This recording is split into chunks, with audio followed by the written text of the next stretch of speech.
Bienvenue sur la chaîne des non-dits en cabinet médical à propos des difficultés d'érection. En termes médicaux, on parle de dysfonction érectile. En termes profanes, et vous entendrez souvent ce terme que nous bannissons de nos consultations, c'est l'impuissance sexuelle. Impuissance à connotation, bien entendu, dévalorisante.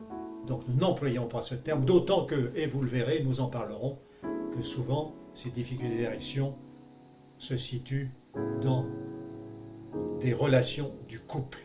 On appelle ça conjugopathie, pathologie du couple. Voilà. Alors, l'IFOP avait fait une statistique, je ne veux pas vous noyer dans les statistiques, mais enfin c'est important de situer le problème. L'IFOP avait fait une statistique en 2005 disant que dans la population tout venant, 6 personnes sur 10 ont déjà éprouvé une panne sexuelle. Ce qui ne veut pas, on ne va pas les faire rentrer dans les dysfonctions érectiles, puisque la définition est tout à fait autre. Il faut qu'il y ait un recul de 6 mois et que ces difficultés sexuelles se répètent de façon importante. Voilà. Alors, le professeur Morgan, qui est un urologue du service d'urologie de la Pitié-Salpêtrière, avait fait une statistique, ou après une étude statistique, avait déclaré que entre 18 et 39 ans, 1 à 9% ont été diagnostiqués comme ayant des difficultés d'érection. Dans la tranche d'âge au-dessus, 40-59 ans, 2 à 30%. Dans la tranche d'âge supérieure 60-69 ans, 20 à 40%, selon les études, 20 à 40%. Au-delà de 70 ans, 50 à 75%, moitié, 3/4. Et seulement un patient sur 4, un patient sur 5, 20%, pardon, 20% demande et consulte pour une prise en charge. Alors que les 2 tiers souhaiteraient une prise en charge. Ceci vous situe le problème comme étant un sujet relativement tabou. Et on le voit dans nos consultations, ça fait 52 ans que j'exerce, j'en ai vu, bien sûr. C'est toujours un sujet qui est abordé bien après la consultation pour un autre sujet. Ah docteur, j'ai oublié de vous dire, j'ai quelques difficultés avec ma compagne. Ça va même, et ça les médecins vous le diront, le patient a déjà la main sur la poignée de la porte pour sortir, et c'est là qu'il vous dit « Ah docteur, j'ai oublié de vous dire que… » Alors qu'une prise en charge de ce genre de problème nécessite une consultation à elle toute seule. C'est très très long comme consultation. Et pour la prise en charge, ça nécessite encore une autre consultation, voire avec et en présence de la partenaire. Voilà. Alors, quand on interroge les gens sur une statistique, 78% mettent ça sur le compte de la fatigue, et c'est ce qu'ils vont dire peut-être à leur compagne. Oui, en ce moment, je suis fatigué. Ben oui, la virilité est en cause. Il faut sauvegarder. Voilà. Bien. Alors, le sujet est tabou. Une consultation doit être absolument dédiée. Il faut pas mal verbaliser, mettre à l'aise le patient, lui dire que de toute façon, c'est pas si rare que ça et que beaucoup de personnes n'en parlent pas, de manière qu'il puisse pouvoir décrire ses troubles. Et nous avons des questionnaires à ce sujet-là pour définir le type et l'importance des troubles. Il existe aussi ce qu'on appelle un score, c'est l'Erection Hardness Score, qui définit le degré de difficulté d'érection.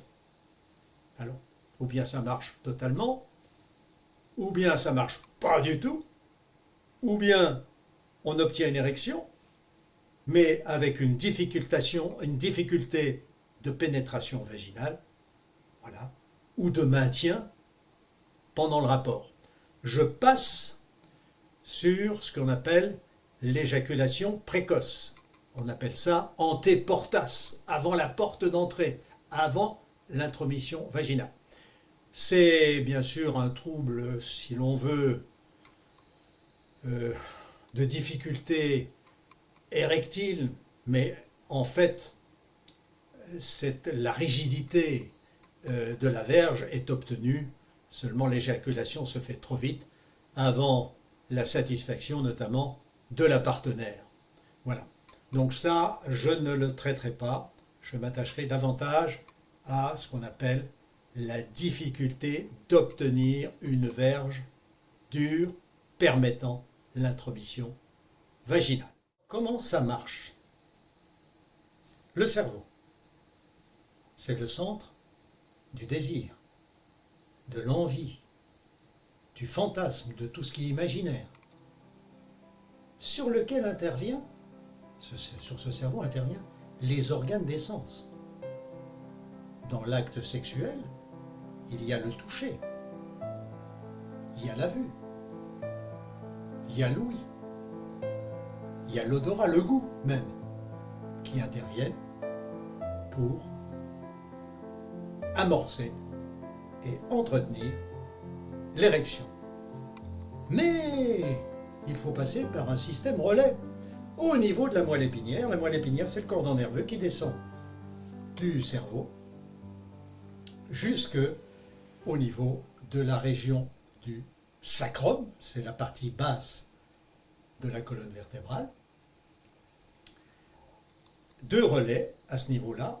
Au niveau dorso-lombaire, c'est ce qu'on appelle le système sympathique. Il n'a rien de sympathique en l'occurrence puisque malheureusement lui il va dans le sens de la flaccidité, la verge flasque et non pas rigide. Mais enfin il a son rôle. Et puis le centre parasympathique au niveau du au niveau sacré, au niveau de la région du sacrum, c'est la substance nerveuse qui se termine en bas de la colonne vertébrale, qui intervient, c'est le système parasympathique qui lui intervient pour, au contraire, la rigidité. Voilà, qui commande tout le système nerveux, qui commande la dilatation, etc., des vaisseaux, entre autres, au niveau des corps caverneux. Voilà. Intervient aussi les organes génitaux, les testicules qui sécrètent la testostérone. On sait bien qu'avec l'âge, plus on avance en âge, plus cette testostérone diminue. Voilà. Ça, c'est à considérer.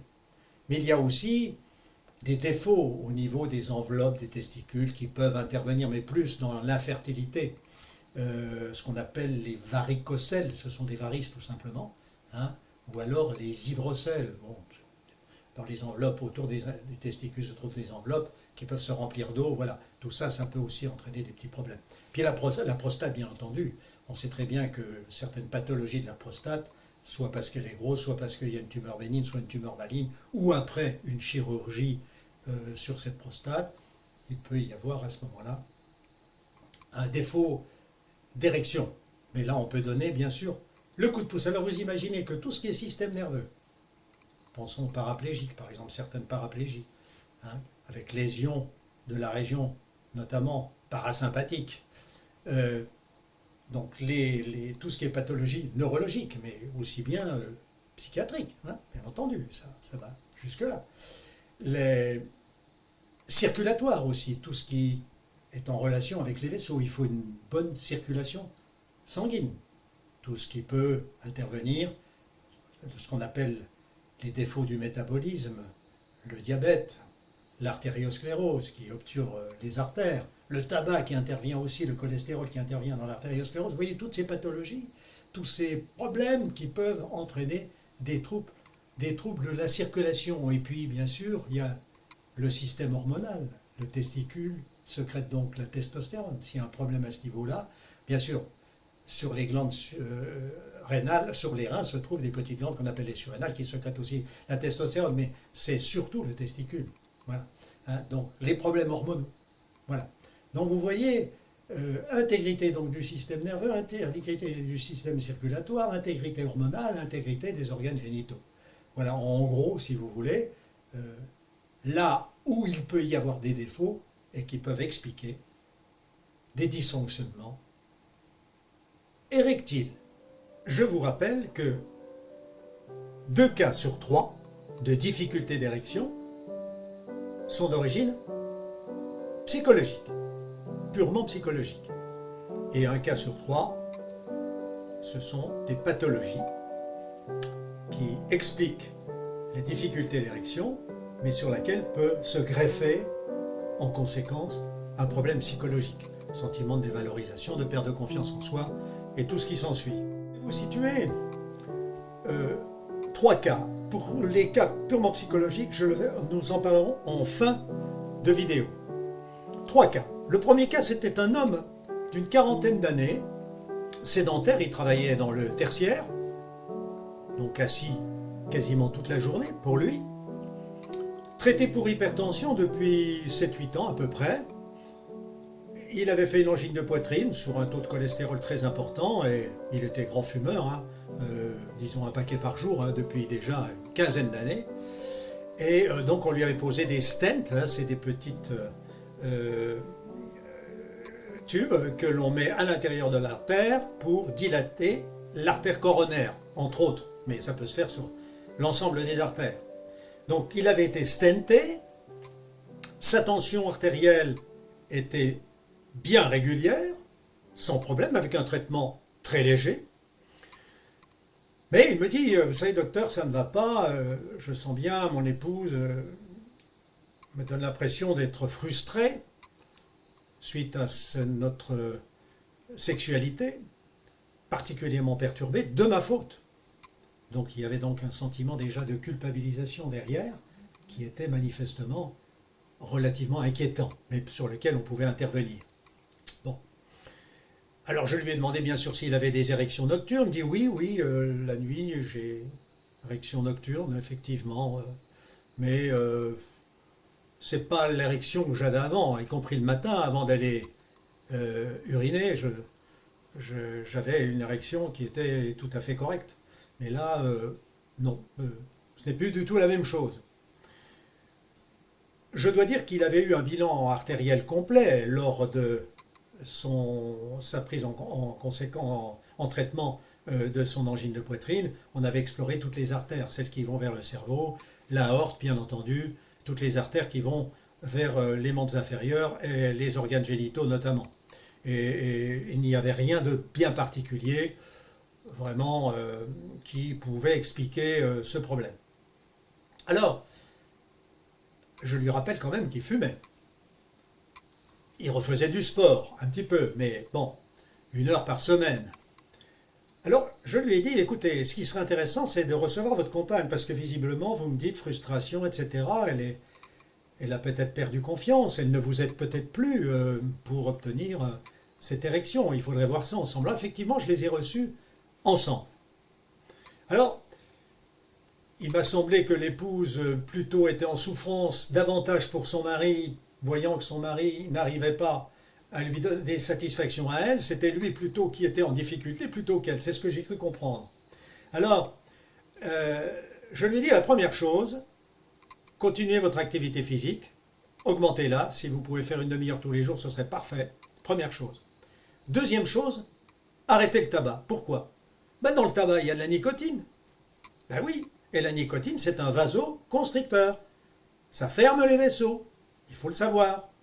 Voilà, bien que les bilans n'avaient pas montré de grosses plaques d'artériosclérose dans ces artères. Mais tout de même, dans les petites artères, on ne sait pas exactement ce qui se passe. Donc je lui ai dit, arrêtez le tabac.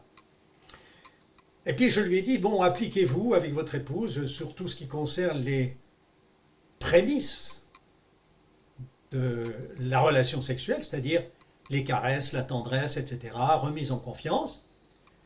Et puis j'ai dit, on va vous donner un petit coup de pouce. Et je lui ai donné un médicament qu'on appelle les inhibiteurs de la phosphodiestérase 5. Je n'ai pas donné le nom des médicaments, je ne suis pas là pour faire la publicité des médicaments. Mais enfin, c'est la famille de ces médicaments.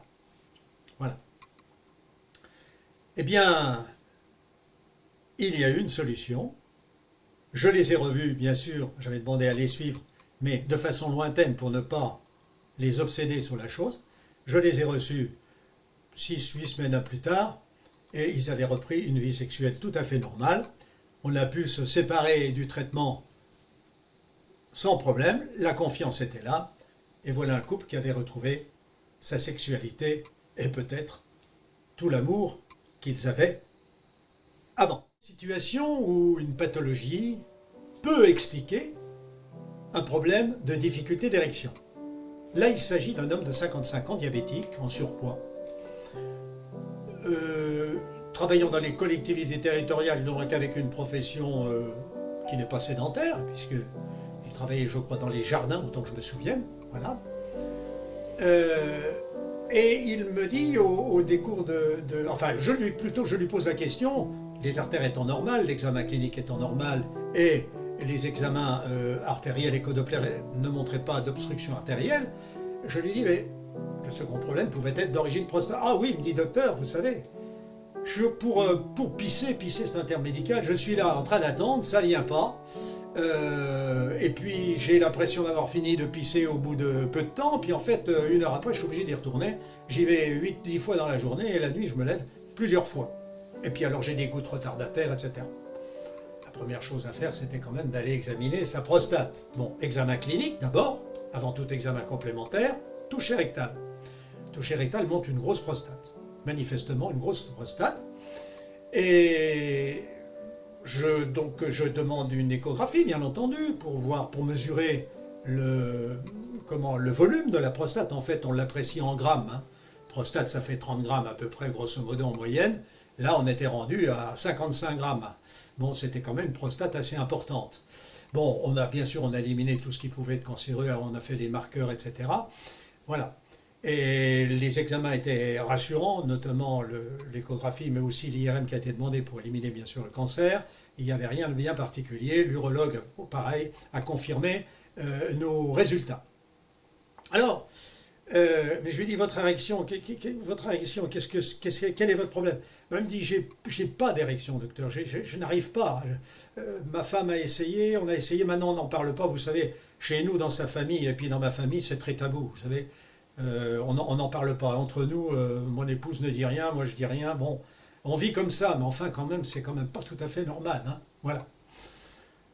Ben, j'ai dit, écoutez, la meilleure solution, c'est que je rencontre votre épouse et qu'elle me dise comment elle voit les choses et peut-être lui donner quelques suggestions pour voir, parce que là, il y a peut-être un petit problème psychologique, puisqu'on a éliminé les examens, le reste des examens, des bilans que j'ai faits, biologiques, etc.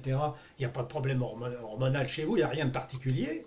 On peut penser que peut-être c'est d'ordre psychologique le problème, entre autres. Eh bien, on a reçu l'épouse qui me dit, effectivement, vous savez, docteur, moi, j'ose pas en parler parce que, bon, je veux pas dévaloriser mon mari, j'ai peur de le heurter. Elle le dit devant lui. Voilà. Donc, c'était déjà une petite thérapie, hein, le fait déjà d'entamer la discussion et de dire, voilà. Et donc, je suggère, bien entendu, comme dans le premier cas, tous les prémices qui précèdent l'acte sexuel, c'est-à-dire les caresses, stimulation du gland, de la verge, la parole, etc. Hein, donner le temps que les choses se mettent en route. Mais c'est bon, je vais vous donner un petit coup de pouce. Alors, vous savez, bon, je ne pense pas que ce soit l'effet placebo. Ces médicaments dont je vous ai parlé tout à l'heure ont un effet objectif par rapport notamment au placebo, hein, c'est net. Bon. Donc, eh bien oui, ça a marché, hein, voilà. Je crois qu'ils ont dû acheter une boîte de 4 comprimés, une boîte de 4 comprimés. Ils l'ont fait 2-3 fois, et puis ça a marché tout de suite. Les choses sont rentrées. C'était pour eux miraculeux. Ils n'arrêtaient pas de remercier et d'être reconnaissants. J'aurais dit non, c'était tout à fait normal. Vous avez pris conscience et vous avez pris les moyens, vous vous êtes remis en confiance et vous avez retrouvé tout ce qui peut exister de joyeux dans un couple, c'est-à-dire votre intimité et le plaisir sexuel. Voilà. Donc encore une situation avec interférence du physique, vraisemblablement, mais toujours avec des conséquences psychologiques, mais pas purement psychologiques. Fait d'histoire, de petite et de grande histoire. Alors voilà un autre cas, là celui-là je m'en rappelle, mais plus dans le détail. Hein. C'était un homme de 48 ans, il était pompier, très sportif. Hein. Vous savez que nos pompiers sont sportifs, ce sont des gens qui font du sport, il faut être en forme pour être pompier. Et il me consulte parce que ses seins prenaient de l'ampleur. Je l'interroge, il me dit, vous savez docteur, j'ai une fatigue musculaire que je n'avais pas là depuis, ça fait 1 an, je sens que j'ai plus le tonus pour courir en salle de muscu, ça va pas, voilà. Puis alors, j'ai des troubles de la vision, mon champ visuel, j'ai l'impression que je vois pas l'extérieur d'un côté particulièrement. Ah bon? Et des maux de tête, alors j'ai des maux de tête, je suis obligé de prendre des comprimés, hein, du paracétamol, je suis obligé d'en prendre. Je ne vous dis pas, mais pourquoi vous n'avez pas consulté si tôt? Ah, vous savez, j'ai hésité, j'ai pensé que ça allait s'arranger. Et alors je lui pose quand même la question, ayant une arrière-pensée sur la pathologie susceptible d'être en cause, je lui dis, est-ce que vous avez des difficultés d'ordre sexuel? Oh, elle me dit, pourquoi, docteur, vous posez cette question? Parce qu'il existe des causes expliquant cette pathologie que vous venez de me dire. Les seins, la fatigue musculaire, les troubles visuels, les maux de tête. Bon, écoutez docteur, oui, j'ai quelques difficultés, effectivement, ça ne s'arrange pas, mais enfin c'est peut-être ma fatigue en général qui fait que, je lui dis peut-être, enfin quoi qu'il en soit, on va faire un bilan. Donc on fait un bilan, et dans le bilan, bien entendu, il y avait les dosages hormonaux, puisque il fallait savoir si cette testostérone sécrétée par les testicules, notamment les testicules, était correcte. Et là, on tombe sur un taux de testostérone effondré. Maux de tête, donc on va rechercher, nous médecins, nous le savons, ce qu'on appelle un adénome, une tumeur, au niveau de l'hypophyse. C'est une glande, si vous voulez, qui régit les autres glandes du corps. Et effectivement, on tombe sur une petite tumeur, un adénome. Effectivement, il a été traité chirurgicalement, c'était un petit adénome, il a été traité chirurgicalement, et ses problèmes, ses difficultés d'érection ont totalement disparu. Là, il n'y a pas eu de retentissement psychologique à traiter. Dans les 2 mois qui ont suivi, il a retrouvé une vie sexuelle normale. Ce dernier cas, parce qu'il est assez fréquent, oui. Là, c'est un homme qui devait être dans la 7e décennie, retraité, c'était un enseignant de mathématiques durant sa profession, enfin son exercice professionnel, et on lui a découvert une hypertension. C'était une hypertension assez importante, hein, de l'ordre de 170, avec une minima à 90, et il fallait donc réussir à la réduire à 130-80, je vous rappelle, sur les vidéos que j'ai faites sur l'hypertension artérielle, hein, vous verrez les normes. Bon. Et il n'avait pas d'autres facteurs de risque, sinon, je crois qu'il était repenti sur le plan du tabac. Il avait fumé pendant 7-8 ans une dizaine de cigarettes. Mais enfin, ça faisait longtemps, il était repenti. Alors, nous médecins, nous ne posons pas... Alors, on est dans les non-dits, là. Hein. Vraiment, on est sur la chaîne des non-dits. Dans tout ce que nous avons dit tout à l'heure, il y a des non-dits. Donc, tout médecin qui traite une hypertension chez une personne d'un certain âge devrait poser la question, est-ce que mon traitement vous pose problème sur le plan sexuel? Parce que les gens n'en parlent pas. Et c'est bien après 65 ans que l'on trouve le plus de difficultés sexuelles. On peut penser que ce sont les pathologies, entre autres, mais des gens qui veulent avoir des rapports sexuels et qui ne peuvent pas avoir de rapports sexuels par mauvais fonctionnement, difficulté d'érection. Alors je pose la question, il me dit oui docteur, il dit votre traitement, bon, ça fait combien de temps que vous le faites le traitement? Il me dit docteur, vous m'avez découvert ça il y a 7-8 mois à peu près. Et depuis 7-8 mois, ça coïncide, vous avez ces problèmes de difficulté? Ah oui docteur, ça coïncide, je veux dire ça coïncide. Je dis, vous n'avez pas de difficulté avec votre épouse, tout se passe bien, sur le plan conjugal, vous vous entendez bien. Ben, elle dit, oui, avec mon épouse ça va bien, mais mon épouse, elle n'est pas très contente, elle me le dit, ça va pas, il faut que tu en parles au docteur. Ben, pourquoi vous n'avez pas parlé? Docteur, vous m'en avez parlé, c'est bien comme ça, mais enfin, je me disais qu'il fallait peut-être un moment, je ne sais pas, ça allait s'arranger tout seul. Eh bien non. Eh bien non, effectivement, j'ai repris son traitement. Et dans les traitements de l'hypertension, il y a particulièrement un médicament qui peut, si vous voulez, provoquer les difficultés d'érection, ce sont notamment les diurétiques. Les médicaments qui font pisser. Voilà. Eh bien, il n'avait qu'un comprimé à prendre par jour dans lequel il y avait effectivement 2 principes actifs, dont un diurétique. J'ai changé le traitement. On est arrivé, en plusieurs fois bien entendu, à lui donner le traitement efficace et à la dose qu'il fallait. Tout s'est arrangé. Il n'y a pas eu besoin de coup de pouce. Tout est rentré dans l'ordre. Et c'est vrai que nous, médecins, nous ne posons pas la question. Et je dois le dire que je ne la pose pas. Et c'est en revoyant ce sujet à l'occasion de cette vidéo que je me suis dit, ah oui, il faudrait peut-être que là tu poses la question. Voilà.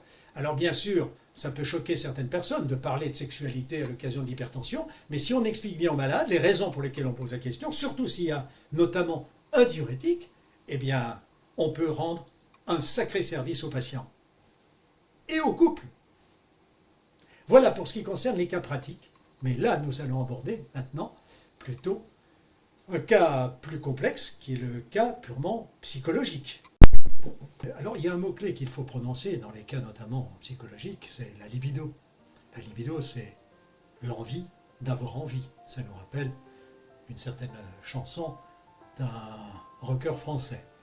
Voilà. Mais oui, effectivement, il existe au niveau du cerveau, partie superficielle du cerveau notamment, les centres du désir, donc de l'envie, mais aussi ce centre peut enregistrer, si vous voulez, des freins. Il peut y avoir des freins. Ça peut être l'éducation, ça peut être la religion, ça peut être différentes situations socio-professionnelles, familiales, difficultés dans le couple, qui vont venir freiner. Vous savez qu'il y a le centre dorso-lombaire, qu'on appelle le système sympathique, que je vous disais pas si sympathique que ça, puisque lui il empêche. Donc cette information qui vient freiner au niveau du cerveau est transmise à ce centre-là, si bien que le centre parasympathique qui est en dessous, lui, il ne fonctionne pas, c'est lui qui est chargé de... Il y a un frein. Donc il faut bien comprendre tout ça. Alors, 2 auteurs, Master et Johnson, dans les années 60-70, ont psychologisé et médicalisé ces problèmes, si vous voulez, d'origine psychologique. Ils en ont reconnu, si vous voulez, les facteurs qui interviennent pour freiner, voire favoriser, mais aussi ils ont médicalisé, c'est-à-dire prise en charge psychologique de ces situations. Voilà, c'est des auteurs très importants dans les années 60-70. Depuis, on a fait bien sûr beaucoup de progrès. Voilà. Alors il est évident qu'une dépression, une anxiété et des problèmes qu'on a dit professionnels par exemple, des problèmes de communication dans le couple, des problèmes avec les enfants, peuvent effectivement être un frein. Voilà. Alors c'est alors que, à ce moment-là, il faut prendre en charge ces situations et ça demande une écoute. Ce n'est pas une affaire d'un patient, c'est l'affaire du couple. On ne peut pas traiter ce genre de problème sans avoir une écoute des deux. Parce que, aussi bien dans le frein que dans le traitement de ces freins, le couple, les 2 éléments du couple interviennent. Voilà. Alors c'est là qu'il va falloir expliquer. D'abord écouter, expliquer comment ça marche, de manière à ce que, si vous voulez, on fasse disparaître aussi cette espèce de stress anticipatoire qui peut exister dans le couple. La femme disant « Bon, mon mari n'est pas capable » et l'homme disant « Je ne vais pas y arriver ». Donc il s'agit d'expliquer un petit peu tout cela et de dire comment on peut arriver à dominer cette situation. Notamment, bien expliquer le rôle de la stimulation sexuelle, comment ça marche aussi, comment cette stimulation sexuelle remonte au niveau du cerveau et des centres nerveux pour provoquer l'érection. Insister beaucoup sur l'érotisme, très très important, et toujours, je le disais tout à l'heure, dans les autres situations, dans les prémices qui précèdent l'acte purement sexuel. Voilà. Alors, il va falloir agir sur tous ces facteurs, ça demande du temps, ça demande des explications, ça demande de l'écoute. Il faut insister aussi sur l'hygiène de vie. Il s'agit d'avoir une alimentation correcte, il s'agit de supprimer tout ce qui est tabac, tout ce qui est addiction, notamment je pense à l'alcool. Avoir aussi une vie qui soit non plus sédentaire, mais active, faire un petit peu de sport. Ça peut favoriser que les sécrétions de testostérone, par exemple, le sport notamment. On doit toujours quand même s'assurer que le patient n'a pas de problème physique. C'est faire attention que ce patient est capable, par exemple, de faire 20 minutes de marche rapide, ou alors de monter 2 étages, c'est la référence que nous avons.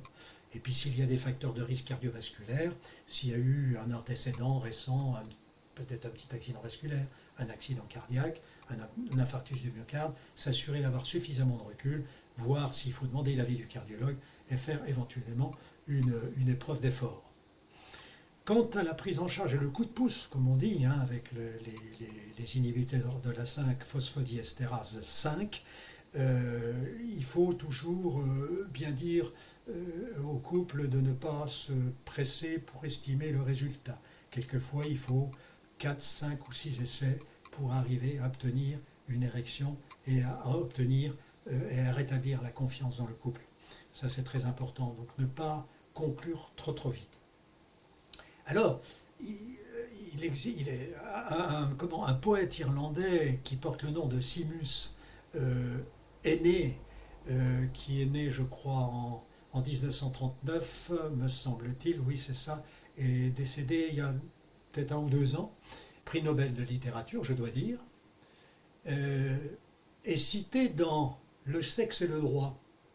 Et il écrit ceci: lorsque votre vie sexuelle est réussie, elle occupe 3% de votre temps. Lorsqu'elle ne l'est pas réussie, elle occupe 97% de vos préoccupations. Voilà, c'est important. Je pense que cette citation est très significative. Alors, avant d'aller plus loin, je me souviens d'un cas qui me revient en tête. C'était un patient qui est venu me trouver me disant: docteur, j'ai quelques problèmes avec ma compagne, je n'ai plus de puissance sexuelle, me disait-il.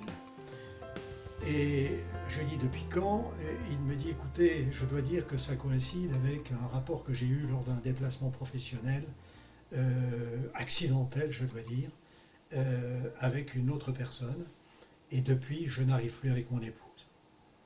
Donc vous voyez là, ce sentiment, si vous voulez, de culpabilisation, parce qu'après examen, bien sûr, toutes les questions que l'on peut poser dans ces situations, mais là il y avait une telle coïncidence. Là, ce sentiment de culpabilisation était le frein du désir, tout simplement. Voilà le genre de situation.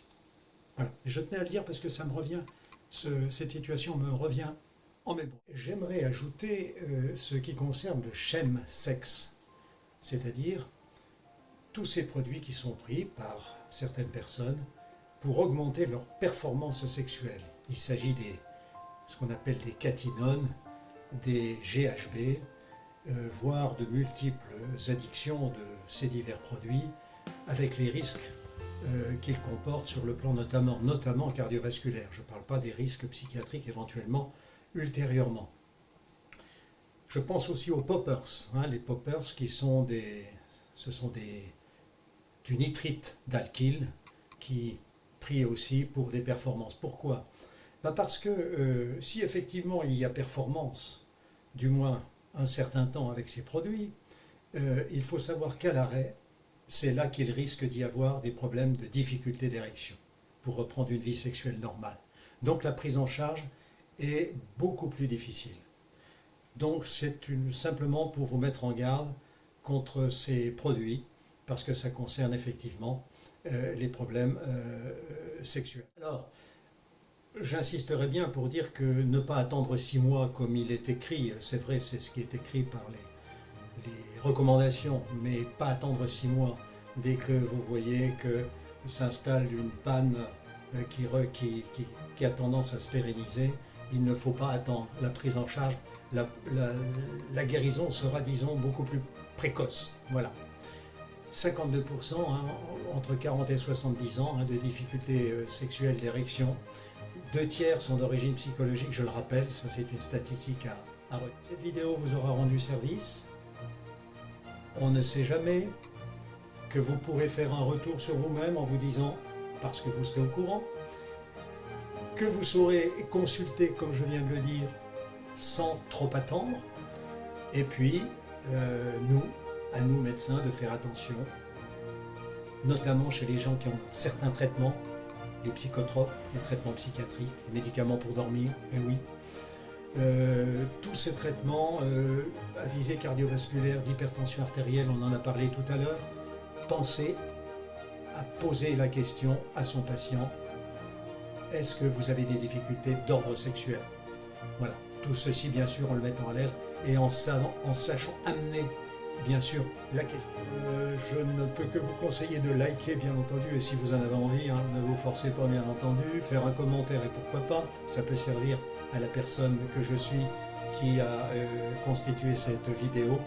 Et puis la prochaine vidéo concernera la toux, T-O-U-X, cette toux que l'on ressent lors d'une affection rhinopharyngée avec une rhinite, une toux qui est quelquefois très importante, irrite le larynx, peut provoquer une extinction de voix et éventuellement redescendre par une surinfection au niveau des bronches. Apprendre à tousser. J'en ferai la démonstration devant vous, devant la caméra, en toute simplicité. En tout cas, merci pour votre bienveillance et puis à bientôt.